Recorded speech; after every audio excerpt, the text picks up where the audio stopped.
राधे राधे महाराज जी। महाराज जी, मैं कर्म में विश्वास रखता हूँ और आपको यूट्यूब माध्यम से 1 साल से सुन रहा हूँ। महाराज जी, मेरा प्रश्न है कि रामायण में एक बताया गया है कि कर्म प्रधान विश्व करी राखा, जो जस करहि तो तस फल चाखा, और सकल पदार्थ ही है जग माही, कर्महीन नर पावत नाही। तो महाराज जी, एक तरफ कहते हैं कि होई है सोही जो राम रचि राखा। तो केवल कर्मय तक सीमित रहना चाहते हो क्या?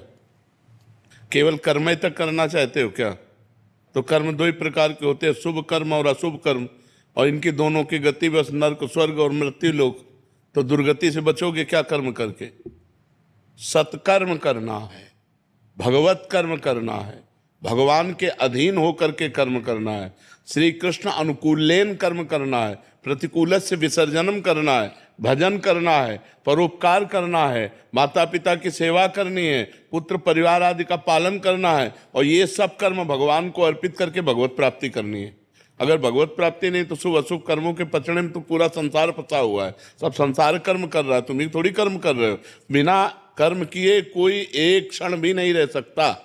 तो सब कर्म कर रहे हैं, शुभ कर्म बन रहे हैं, अशुभ कर्म बन रहे हैं। शुभ का फल सुख मिल रहा है, अशुभ का फल दुख मिल रहा है। दुख सुख की इसी पचड़े में सब फंसे हुए हैं। तो को मानो दे इसी के लिए मिला है क्या?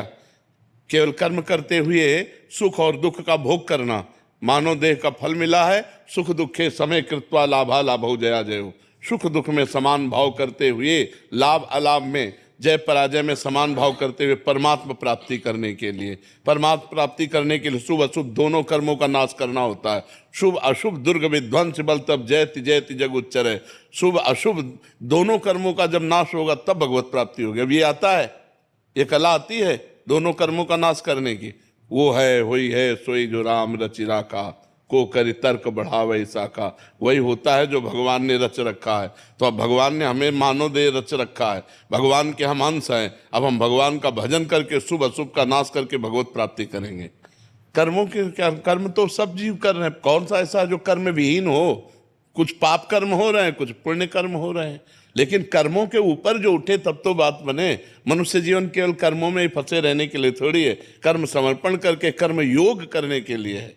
कर्म योग के द्वारा भगवत प्राप्ति करो, भक्ति योग के द्वारा भगवत प्राप्ति करो, ज्ञान योग के द्वारा भगवत प्राप्ति। ये योग प्राप्त करने के लिए मानव जीवन है।